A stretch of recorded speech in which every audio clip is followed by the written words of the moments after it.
If you love horror stories, real-life mysteries, and supernatural events, then this channel is for you. Subscribe to the channel now and enjoy chilling paranormal stories. Now, let's move on to the next shocking incident. That time you really saw a ghost. Yeah, believe it. Really. What would I gain by making up stories? All right, fine. Listen. If that time's story turns out to be nonsense, you'll get beaten up. But tell me, my friend Shaquille pulled up a chair and sat down. Shaquille is my childhood friend. From nursery itself, all our incidents, happenings, experiences, he knows everything. He believes in everything. But ghosts, he doesn't quite believe in them. Hearing some of my rare experiences in life, he always dismisses them, saying, "Stop it. No need to lie. You've told enough stories already." Hearing this, I also stay quiet. Only I know my experiences, so I don't force him to believe. I had come home for some reason. The moment I arrived at my house, a fierce storm rose, and with it, the electricity went out. Shaquille said, "Damn, look at the situation. This isn't fun at all. There wasn't even a cloud on the way. Ugh, I didn't even bring an umbrella." I said, "All right, stay for a while. I'll mix some puffed rice. There's fried gram, too. With a cup of hot tea, it'll be perfect. And you can listen to my ghost story. Time will pass quite well." After staring into his eyes for a few moments, I sighed and walked towards the kitchen. After about 20 minutes, I prepared everything and sat on the bed. He sat on the chair in front of me. The electricity hadn't returned yet, and the rain had intensified several times over. Shaquille took a loud sip from his teacup, ate some puffed rice, and mockingly said, "All right, tell me. Let's hear it. Maybe I'll feel a chill of fear. If the electricity comes back, it won't work anymore." I didn't protest against his sarcastic remarks. Taking a sip of tea, I started speaking. "You know, in my field, the work is tough. The hassle of office work is nothing compared to this. For these jobs, I have to travel to many places, spend nights there. That time, too, I had gone to Burdwan for office work. Of course, this wasn't my first time going to Burdwan. I had been there before, but I hadn't stayed overnight. But 2 months ago, I had to stay there for one night. And that's when the incident happened." Shaquille raised his hand and said, Yeah, I know. Now tell the real story." I nodded and began. "That time I reached Burdwan a little late. Of course, it wasn't my fault. The train was late. When I got off at Burdwan Station, it was already 2 in the afternoon. Meanwhile, the work hadn't even started yet, and I was starving. I grabbed something to eat at the station, then headed straight to our client's office.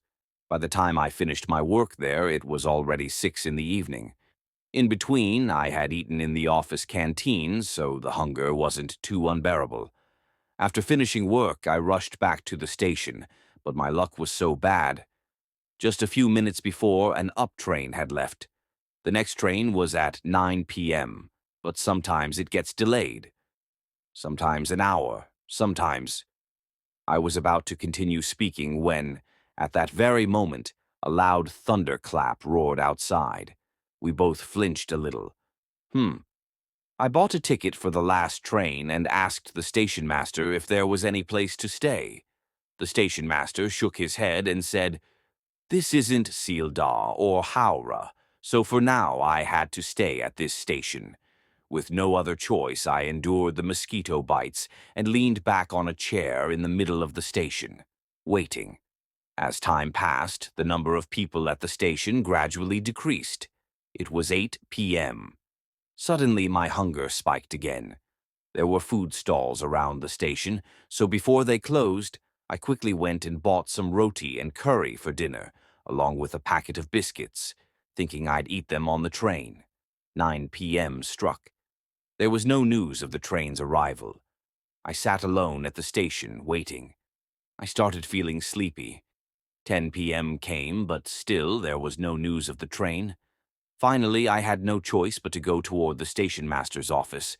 When I got there, I saw him spreading a sheet over a long bench, preparing to sleep. I asked him about the train. What he told me made my entire body go numb for a few seconds. The overhead wire of the upline had snapped. It needed to be repaired before the train could run again. But there was no telling when that would happen. That night I found myself in a big problem. Where would I find a hotel? Where would I spend the night? That thought kept circling in my mind. I stepped out of the station and walked a little further. Everything was closed. One food stall was just pulling down its shutter. I ran toward it. Reaching close, I asked, "Brother, is there any hotel nearby where I can stay for a night?" The man spat out a mouthful of water onto the road and said, "Why not? You'll find one. The one near the station shut down long ago, but if you go 2 kilometers from here, you'll find a hotel." It was 11 p.m. I didn't know what to do. Should I stay at the station or walk 2 kilometers at this hour? I had no idea what kind of trouble there might be. Thieves, maybe. To be honest, I was starting to feel a little scared. The station was gradually becoming deserted. There wasn't a single soul besides me. No one at all. With no other choice, I placed my bag under my head like a pillow, pulled a thin sheet over me, and lay down on the bench. I don't know what time it was. Suddenly, the sound of heavy coughing woke me up. Half asleep, I looked ahead. I saw an old man wrapped in a shawl sitting there. Rubbing my eyes, I looked around. Most of the station lights had been turned off.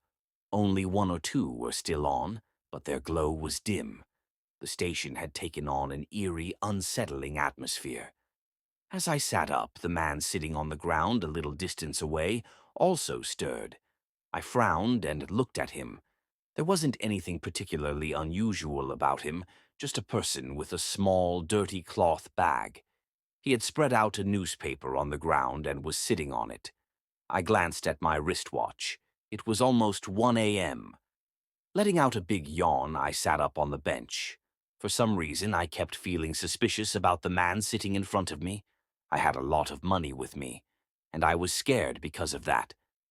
For a minute, I sat there, full of doubt. I kept staring at him. Suddenly, the man sitting in front of me coughed lightly and in a broken, strange voice asked, "Sir, do you live in Kolkata?"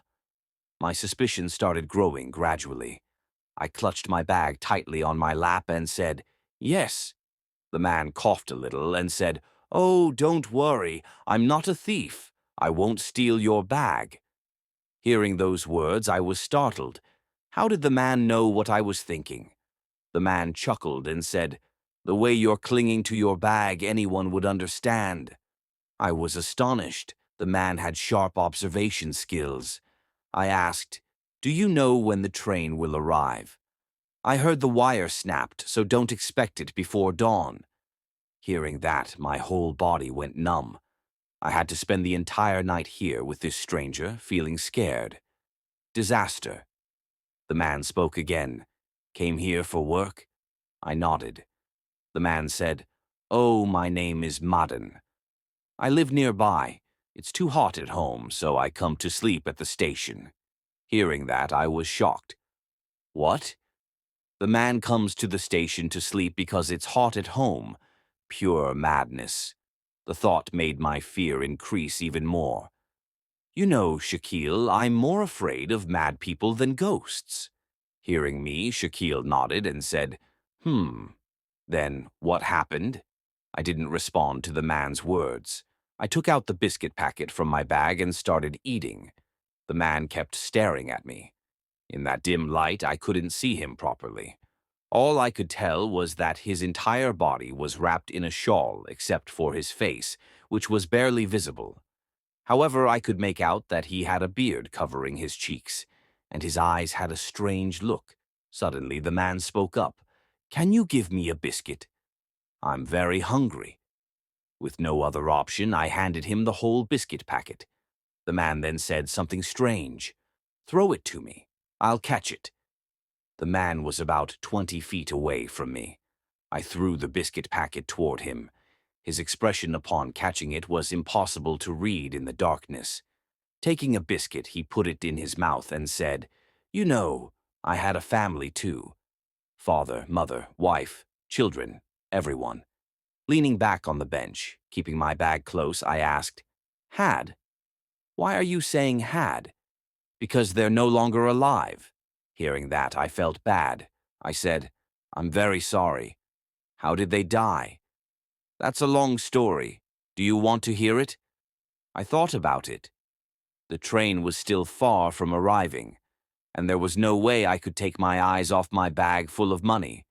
This was a good way to pass the time, so I said, "Yes, I'll listen." The man coughed a little and began, "I used to work in Kolkata with my family. Then suddenly I lost my job. I tried a lot to find another one, but in big cities like Kolkata, I just couldn't manage it.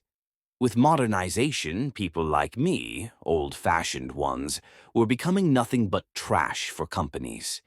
Many people lost their jobs along with me. After searching for about a month and still finding nothing, I had no choice but to return to my village home. My parents already lived in that house. I, my wife, and my son moved in with them. There were 5 mouths to feed with that little food. Naturally, our finances started dwindling. I went out to do labor work. After toiling under the scorching sun all day, by the time I returned home, I had nothing left in me. Days passed like that. Gradually, my temper started to worsen. I would get angry at the smallest things. To ease my pain, I started drinking. Eventually, it got so bad that people stopped calling me a laborer. They started calling me a drunkard instead. Saying that, the man paused. Then he took 2 biscuits, put them in his mouth, and chewed. He drank some water. The man started speaking again. In the meantime, I checked my wristwatch. It was 3 a.m. The man said, "Months passed like this. Years, too. Then one day, suddenly, something happened. I returned home and got into a fight with everyone over just a small matter. My head burned like fire, and in a frenzy I lost all sense. Everyone at home was killed by my hands. I stood frozen like a stone, watching. A faint smile played at the corner of his lips. Hearing his last words, I felt a chilling sensation crawl up my spine. A cold stream of blood seemed to rush through my veins, freezing my entire body. Fear dried up my throat. I couldn't sit there anymore. The man continued, "But after killing them, I neither felt sorrow nor happiness. I can't even explain what I felt. From that day on, I just couldn't sleep at home. It felt too hot. It seemed like someone was setting my whole body on fire. Ugh, unbearable pain." Terrified, I started mentally reciting every prayer I knew. Now I had fallen into the trap of a complete lunatic. My entire body trembled. My legs felt as heavy as lead. Panic took hold of me. Would I even be able to walk? My heart pounded violently in my chest. I somehow managed to swallow my saliva. Just then, a deafening sound almost made me jump out of my skin. For a second, I thought my soul was about to escape its body. It was the train announcement. "The Upsealdaw train is arriving in 10 minutes. Suddenly, life seemed to surge back into me. I gathered my strength and was about to get up from the bench when the man spoke again. "You know, I couldn't bear this suffering anymore, so one day I too left for the land of no return. At first it was painful. I shivered a little, but believe me, after a few seconds, a deep peace, a strange calmness wrapped around me. By then my mouth had fallen open in shock. My bag slipped from my hands and hit the ground with a thud. I sat there, staring at that shadowy figure wrapped in a shawl. Was the man joking? My chest tightened with fear. Even breathing felt difficult. Then suddenly, everything went black, and I collapsed to the ground. I remember nothing after that. When I regained consciousness, I was lying in the railway police office. A man was sprinkling water on my face, As soon as I woke up, I jolted upright. I had no trouble recognizing the man sitting beside me. It was the station master.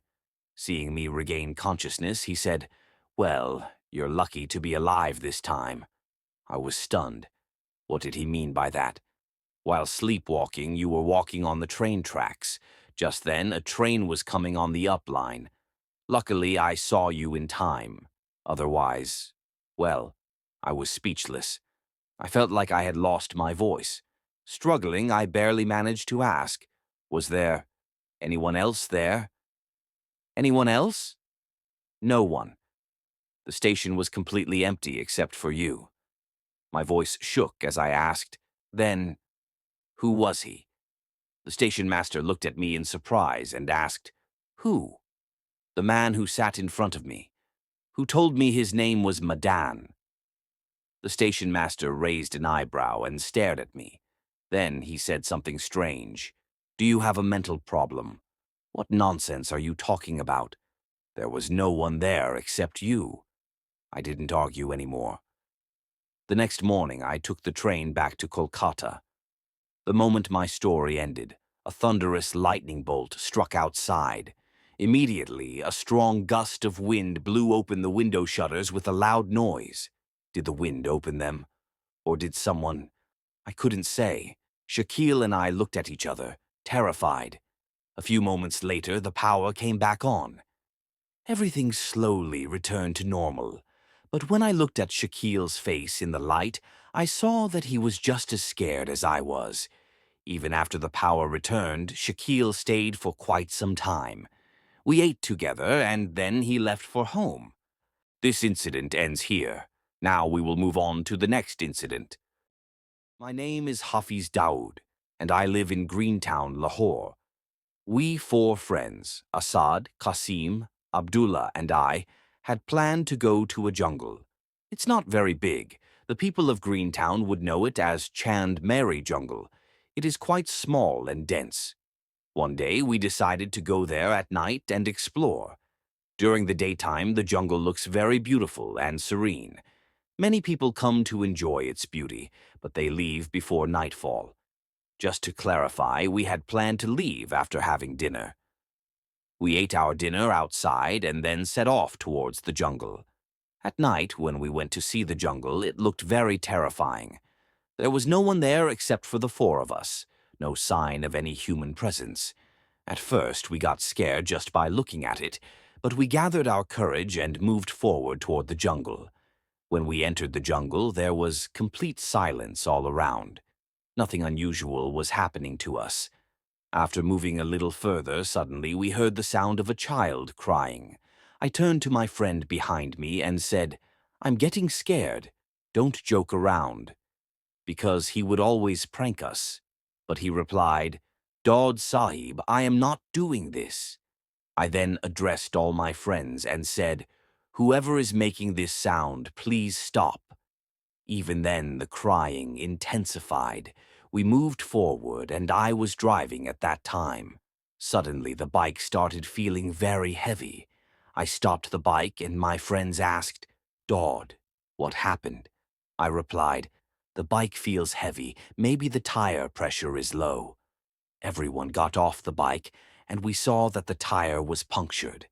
At that moment, a few stones were thrown at us. Some hit my bike's fuel tank, while others struck my friend Asad's body. We were terrified and started reciting verses from the Quran aloud. Some recited Ayat ul-Kursi, some Surah al-Baqarah, and others Surah al-Mulk. We were in extreme fear. Our bike was punctured, and we were deeply worried. At that moment, one of our friends said, "It seems like there is some entity here that is throwing stones at us." Suddenly, a strong gust of wind began to blow. It felt as if someone had swiftly passed right in front of us, but we couldn't see them. Then my friend spoke again. "We have not come here to cause any harm. Please let us go." As soon as he said this, the wind completely stopped, and my bike started working again. Very close to that jungle, there was a military training camp. Hearing the sound of our bike, the soldiers at the checkpoint got alarmed and announced through a loudspeaker, "Who is there? "Come forward, or we will shoot." We started shouting for help. At that moment, a soldier approached us and asked, "What are you doing here at this hour?" We told him, "We just came to explore." He said, "Are you guys crazy? Why did you come here so late at night?" We told him the whole incident, and then he said, "I am on night duty, and throughout the night I hear the sound of a child crying. There's also the voice of a woman trying to hush the child. This jungle is very terrifying. You shouldn't have come here." He then said, "Quietly leave this jungle now and never come here at night again." We told him, "But our bike is punctured."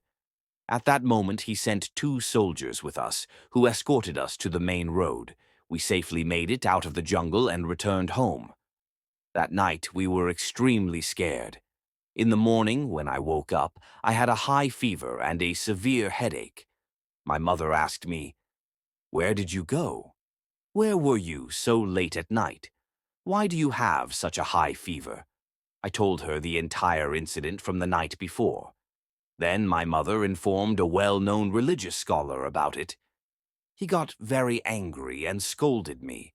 He said, "Son, never do something like this again, because these entities can harm you and even take your life." I told everyone, "I will never go to such a place again in the future." This incident ends here. Now we will move on to the next incident. I hope you're enjoying the stories. If you liked them, please make sure to hit the like button on the video and feel free to share your thoughts in the comments. When I was little, there was a wedding ceremony at our house where many people came as wedding guests. Among them was one of my uncles. The event ended in the evening, and suddenly my uncle started having a severe headache. He then decided to stay the night at our house. That night, my uncle slept in my room with me. I went to bed as usual, following my daily routine. But in the middle of the night, I woke up because of some sound. When I opened my eyes, I saw my uncle smiling with his eyes closed. His smile was slow but eerily terrifying. I called my uncle several times to wake him up, but he didn't respond. I thought maybe he was having a dream, which was why he was smiling like that. Then I went back to sleep. In the morning, when I woke up, I saw a group of people gathered beside my bed. They were trying to wake my uncle up, but he wasn't responding.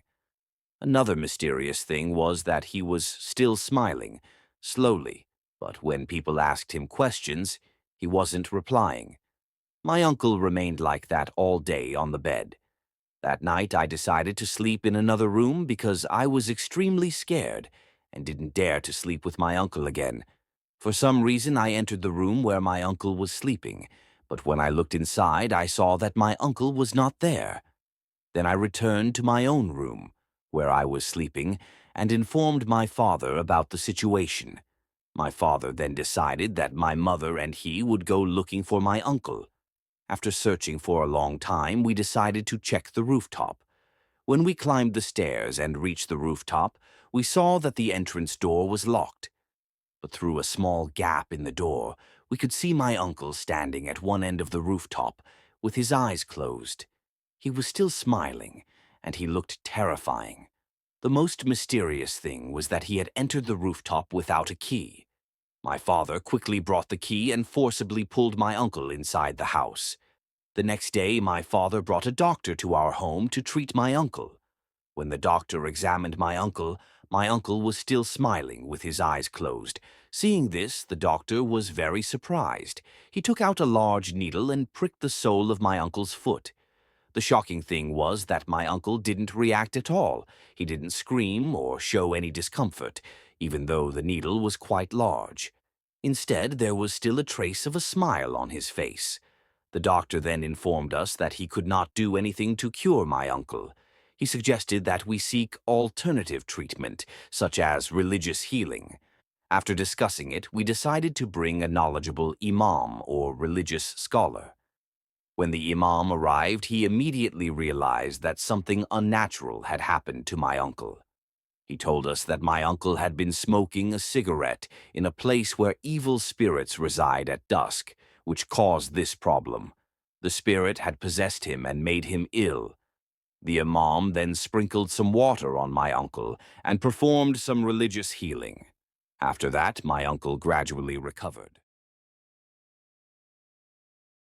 Give a like to the video, let us know how you felt in the comments, and feel free to share any suggestions. If you have a story you'd like to share with us, please write it down and send it to our email address.